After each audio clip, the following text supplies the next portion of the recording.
গতকাল সন্দেশখালীতে ঘটে গেল এমন এক ঘটনা যেটা রাজ্যের কাছে নিশ্চয়ই ভালো নয়। রাজ্যের শান্তি শৃঙ্খলার পক্ষে, রাজ্যের আইন শৃঙ্খলার পক্ষে এটা মোটেও ভালো বিজ্ঞাপন নয়। এটা বলছেন যেমন একদল লোক, আর একদল লোক বলছেন যে ঠিক হয়েছে, ইডি অত্যন্ত বাড়াবাড়ি করছিল, তাদের মার খাওয়াই উচিত। একদল জনতা ইডির ওপর ঝাঁপিয়ে পড়লো, আক্রমণ করলো তাদের, এবং শুধু আক্রমণই করলো না, তারা কিন্তু সিআরপিএফ এবং ইডি অফিসারদের মারধর করলো, সাংবাদিকদেরও মারধর করলো। এই ঘটনা নিয়ে আমরা আপনার প্রতিক্রিয়া জানতে চাই। সেই প্রতিক্রিয়ায় জানবো আজ রাত 9টায় লাইভ অনুষ্ঠানে, দর্শকের দরবার অনুষ্ঠানে।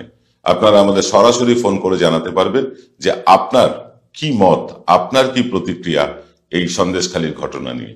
রাত্রে তো যা দেখার আমরা দেখবো, যা শোনার আপনার থেকে শুনবো, সব ঠিক আছে, কিন্তু এখন যে ঘটনার কথা আপনাদেরকে বলবো সে ঘটনা কিন্তু আরো বেশি নিন্দনীয়। আসুন আজকের ঘটনায় চলে আসি সরাসরি।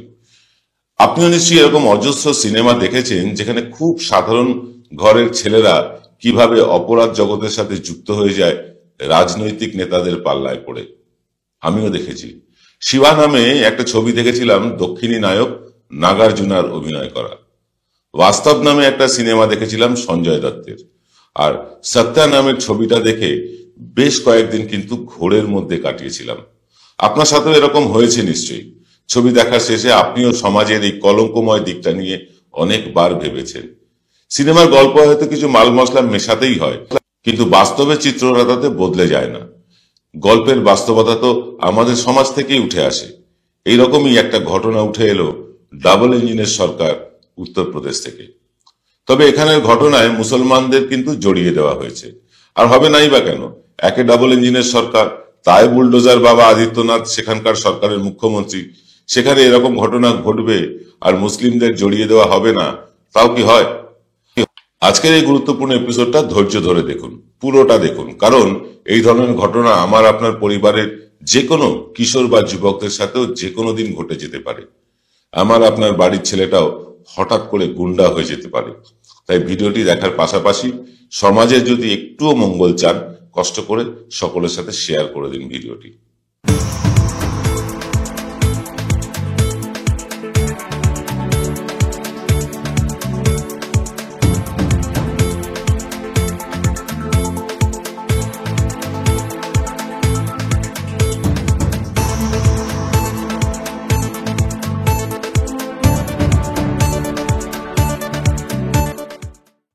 নমস্কার, আদাব, আমি আপনাদের প্রবীর বিশ্বাস। আপনারা দেখতে শুরু করেছেন প্রতিদিনের অভ্যেস মতো বিশ্বজোড়া বাঙালির আওয়াজ এনকে ডিজিটালের প্রভাতী অনুষ্ঠান এক্স ফ্যাক্টর।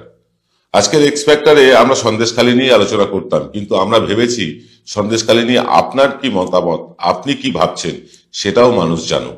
তাই আজ রাত 9টার লাইভ অনুষ্ঠানে অংশগ্রহণ করতে ভুলবেন না এবং আপনার গুরুত্বপূর্ণ মতামত দিতেও ভুলবেন না। যাই হোক, এবারের ঘটনাস্থল কিন্তু উত্তরপ্রদেশ, যেখানে লখিমপুর খেরিতে কৃষক আন্দোলনে গাড়ি চাপা দিয়ে পিষে দেওয়া হয় নেতার ছেলের দ্বারা, যেখানে অসহায় ছাত্রীকে বারবার ধর্ষণ করে নেতাজি তার পুরো পরিবারকে খুন করিয়ে দেয়। সেই জঙ্গলের রাজত্ব উত্তরপ্রদেশেই রাম মন্দির উদ্বোধন করবার আগে ঘটে গেল আরো এক নারকীয় ঘটনা। কয়েকদিন আগেই একটা খবর সমস্ত গদি মিডিয়া প্রচার করেছিল। আগে শুনে নিন সেই খবরটা কি। খবরটা যাচ্ছিল তা হলো, রাম মন্দিরকে বোম মেরে উড়িয়ে দেওয়া হবে এমন একটা ইমেল আসে ভারতীয় কিষাণ মঞ্চ এবং ভারতীয় গোসেবা পরিষদের সভাপতি তথা বিজেপির সুপরিচিত নেতা দেবেন্দ্র তিওয়ারির কাছে।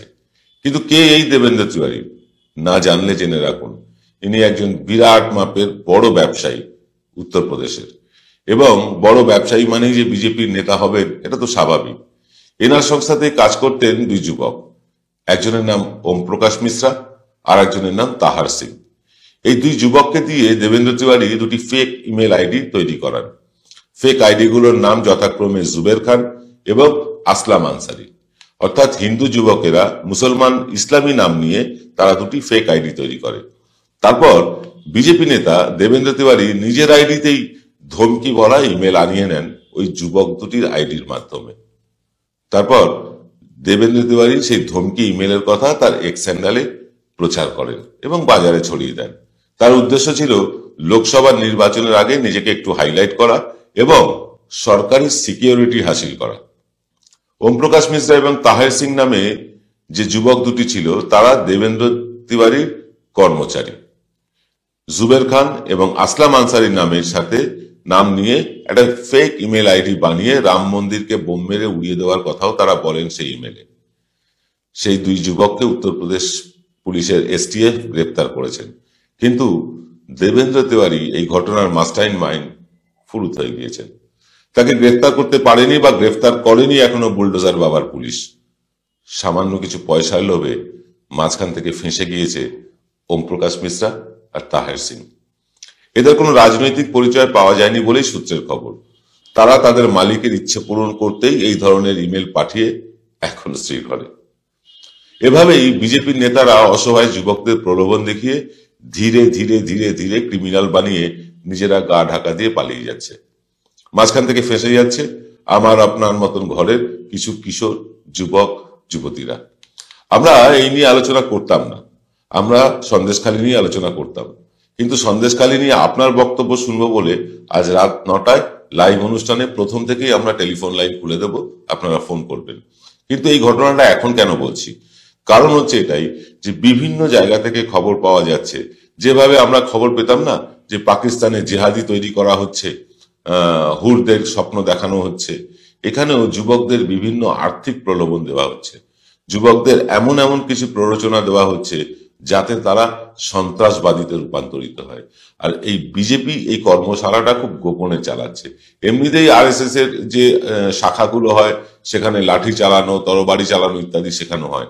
কিভাবে শেখানো হয় ভারতীয় আইন অনুসারে আমি জানি না, কিন্তু যখন তাতেও কাজ হচ্ছে না তখন এই রকম ভাবে কিছু টাকার প্রলোভন দিয়ে কিছু বিজেপি নেতা তারা কিন্তু সন্ত্রাসবাদ তৈরি করছেন। কাদের করছেন? এই ওম প্রকাশদের মতন ছোট ছোট ছেলেদেরকে, যাদের বয়স 25-30ও পার হয়নি। সেসব ছেলে মেয়েগুলো টাকার জন্য, অর্থের লোভে চলে যাচ্ছে সন্ত্রাসবাদের পথে, এবং তারা এমন কথা বলছে যে রাম মন্দিরকে বোম মেরে উড়িয়ে দেবেন। কি ভয়ঙ্কর কথা! যদি নিজের আইডি থেকে বলতেন তবু সেটা মানা যেত। ব্যবহার করলেন কি? ইসলামিক নাম। ইসলামিক নাম ব্যবহার করা হলো এই কারণে যাতে পুরো দোষটা মুসলিমদের ঘাড়ে দিয়ে দেওয়া যায়, এবং এটাই ঘটছে বিভিন্ন জায়গায় ঘটছে। আমি তো বলবো সারা পৃথিবীর মধ্যে ভারতবর্ষের মুসলিমরা সবচেয়ে শান্তিপ্রিয় জাতি। তারা বহু অত্যাচার সহ্য করেন, তাদের মসজিদ ভেঙে দেওয়া হলেও তারা মুখ বন্ধ করে থাকেন, তারা প্রতিরোধের রাস্তায় নেমে পাল্টা মন্দির ভাঙতে যান না। কিন্তু আমরা দেখেছি এখানে হিন্দু মন্দির ভাঙছে। উত্তরপ্রদেশের ঘটনায় দেখুন না, উত্তরপ্রদেশে কালী মন্দির, বাঙালিদের একটা পাড়া ছিল, সেই পাড়ায় একটা কালী মন্দির, সেখানে কারা মারলো কিন্তু বিজেপির লোকেরা, হিন্দুরাই ভাঙলো কালী মন্দির। এরকম ঘটনা আকছার ঘটছে। পাটনায় তখন বিজেপির জোট সরকার চলছে, সেখানে দুর্গা প্রতিমা বিসর্জন নিয়ে মারধর করা হলো বাঙালিদেরকে, দুর্গা প্রতিমা বিসর্জন নিয়ে। এরকম আকছার ঘটছে, এবং আকছার ঘটছে মানে কি? মুসলিমদের উপর অত্যাচার হচ্ছে, হিন্দুদের উপরও হচ্ছে, আর নাম দিয়ে দেওয়া হচ্ছে এইসব মুসলমান নাম, যাতে মানুষের রোষটা গিয়ে পড়ে মুসলিমদের নামে। এক বড় চক্রান্ত। তাই সকলকে সাবধান করছি, সবাই সাবধান থাকুন, কেউ কোনো প্ররোচনায় পা দেবেন না। বিশেষ করে আমি অনুরোধ করব আমাদের মুসলিম ভাই দর্শকদের কাছে, যারা অত্যন্ত ঠান্ডা মাথা নিচু করে সমস্ত অপবাদ সহ্য করে চুপ করে আছেন, আমি সেলাম জানাই তাদের। এবং সেই সব হিন্দুদেরকে আমি অত্যন্ত সম্মান শ্রদ্ধা জানাই যারা এইসব প্ররোচনায় পা দিচ্ছেন না। কারণ বাংলাটা কিন্তু অন্যরকম। এই বাংলায় হিন্দু মুসলিম নিয়ে দাঙ্গা করা যাবে না। কোথায় যাবে? উত্তরপ্রদেশে যাবে। কোথায় যাবে? হরিয়ানায় যাবে। এইরকম জায়গায় হিন্দু মুসলিম করা যাবে, পশ্চিমবাংলায় যাবে না। কারণ পশ্চিমবাংলার বাঙালিদের শিরদাঁড়া অতটা নরম নয় যে সামান্য ধর্মীয় ভাবাবেগে সুরসুর দিয়ে সেটা পাকিয়ে দেওয়া যাবে।